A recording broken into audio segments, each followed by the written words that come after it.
Qu'est-ce que l'empêchement de penser et quel pourcentage d'enfants sont concernés par ce problème?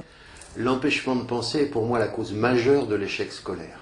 Il touche environ 15% d'élèves de notre école.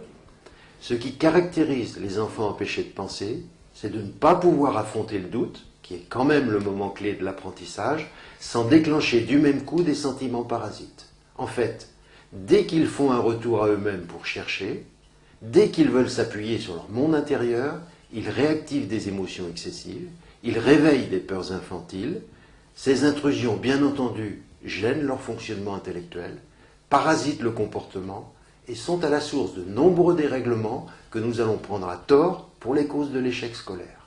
Le plus grave, c'est qu'au fil des années, pour ne plus connaître ces dérèglements, ces enfants inventent des stratégies pour éviter ou pour contourner le temps de la réflexion qui vont en faire des intouchables pour nos professeurs de collège. Comment peut-on repérer ces enfants? 3 signaux doivent nous alerter.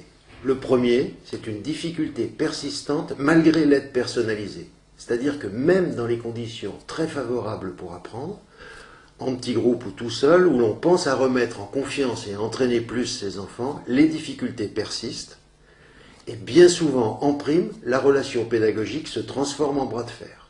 Le second signal, c'est un comportement qui perturbe la situation d'apprentissage, avec une particularité qui signe l'empêchement de penser, le relais passé au corps dès qu'il y a nécessité de chercher ou de réfléchir. L'agitation, l'instabilité arrivent en tête de ce hit-parade des troubles, mais il faut aussi faire une place particulière à l'endormissement sous toutes ses formes et aux troubles somatiques. Troisième signal, l'arrivée rapide d'idées d'autodévalorisation qui paralysent le fonctionnement intellectuel. Lorsque ces 3 signes sont repérés chez le même enfant, incontestablement, nous sommes devant l'empêchement de penser. Quelle solution l'école peut-elle proposer pour ces enfants? Surtout ne pas croire que ce problème va se résoudre avec des cours supplémentaires. La lutte contre cette forme d'échec scolaire repose sur une pédagogie qui ambitionne avant tout de relancer l'activité de pensée. Ce travail se fait sur la durée, au fil des années, en utilisant 2 leviers. Le premier, c'est de relier la présentation des savoirs fondamentaux à un apport culturel intensif, fait sous forme de lecture à haute voix par l'enseignant.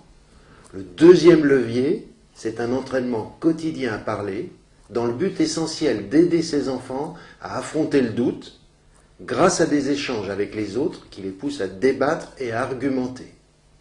Pour moi, les enseignants ne peuvent compter que sur ces 2 outils, que sont le langage et la culture, quand ils s'adressent aux enfants empêchés de penser.